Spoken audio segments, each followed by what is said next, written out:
Hello and welcome. This is Kevin, also known as AWOL, and today we're going to look at how this bag came about.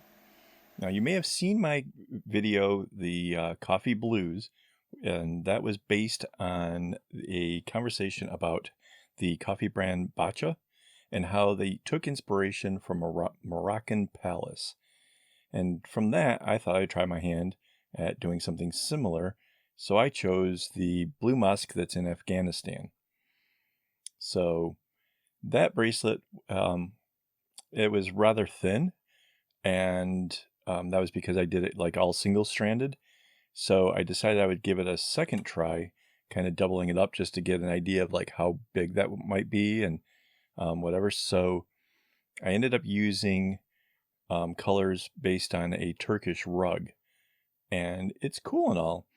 The downside is these two kind of shades of pink were kind of too close to each other, as far as like almost no contrast.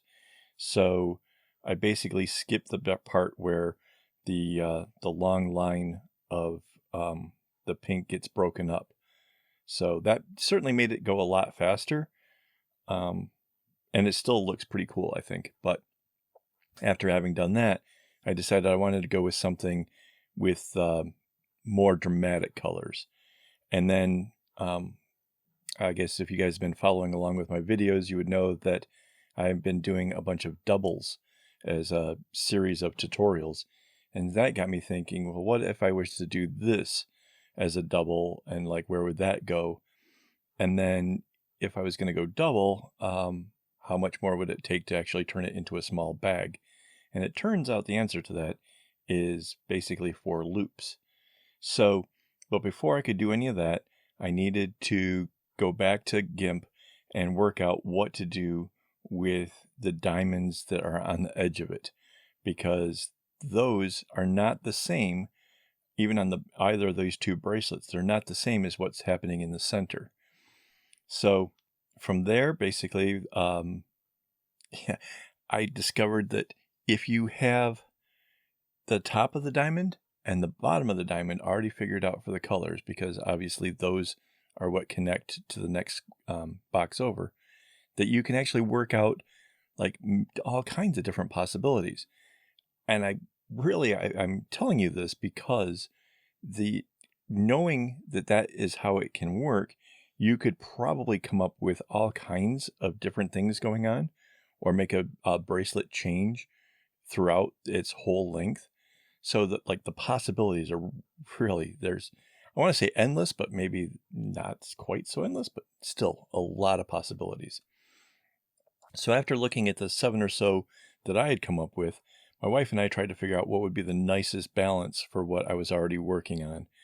And taking into consideration how infrequent the white was popping up, and also taking into an account how on the coffee blues one, how like the dark blue was breaking up those long light blue lines, I thought maybe on the other one, maybe it would be similar, but kind of instead of breaking up the lines, the breaking up happening sort of inside of the square. So as kind of a contrast. So I thought that would be kind of neat. So that's how I ended up choosing the one that I actually end up using in the bag. Now, because those centers alternate, it definitely adds to the difficulty of the thing as a whole. It doesn't make it more difficult to knot or any of that portion. It's just a matter of keeping track of which ones you're working on. Now, mind you, once you kind of get going, like after that first row is in, that's no longer a problem. Just do the same thing that you had going on above, or at least that's how I did it. Now, again, you could have done this differently. That's entirely up to you. I don't want to come off with the impression that my way is the right way. So, yeah. And if you really look at the tiles on like say that mosque or in that temple, sometimes, they have to be changed. So yeah, changing it up a bit might actually make it look really authentic. But me, I wanted to kind of stick to a pattern and make it go that way. So that's what we have here. So now for the future though, I am thinking about doing something like this where I could make it more complex and even much bigger, maybe something I would consider for my airline trolley. So where this is like only like 4 loops, I don't know how wide that would be. It's pretty wide though. So maybe that's something we can look at in the future videos. Anyways, so I didn't have to add any strings to this, despite the fact that the light blue runs in these really long straight rows. So the length of them were the 1/3 of a skein.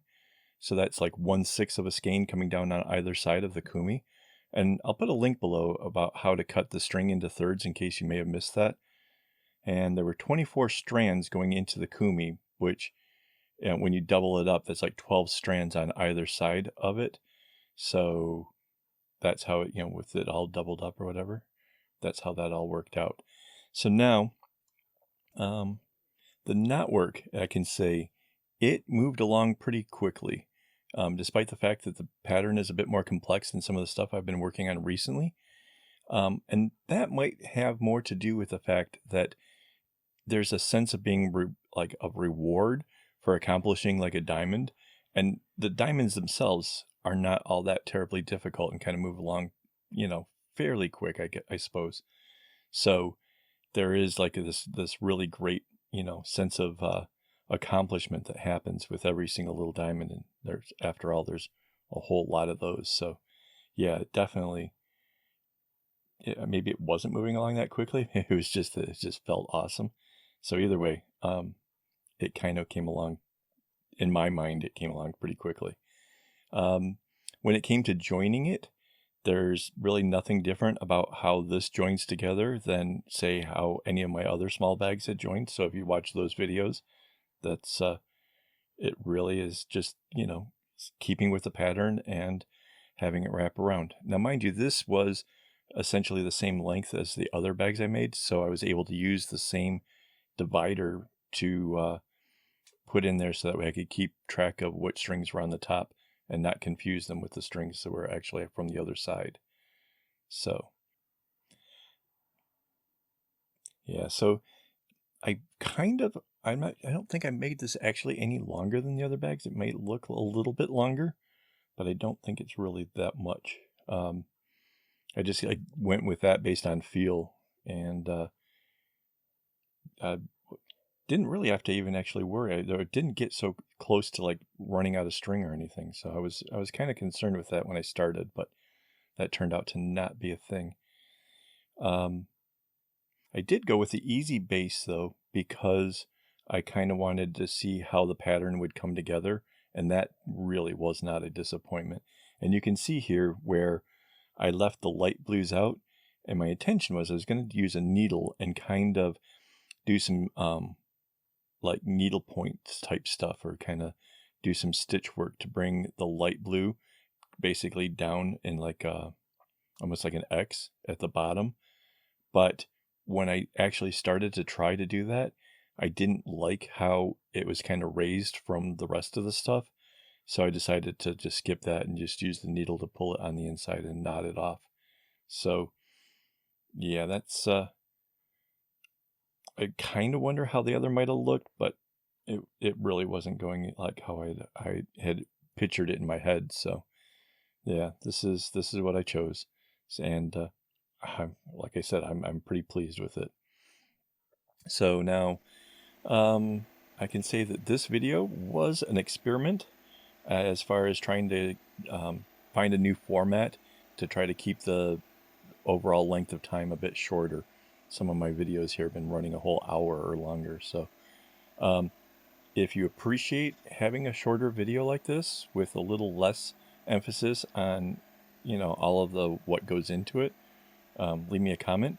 If you'd rather me go into more detail about the knots and the designs and that portion, tell me that too. I mean, really, I make the videos for you guys. I need your input as to what you want to see. All right, so I'm off to go make some other stuff. So until next time, don't get your strings in a bunch.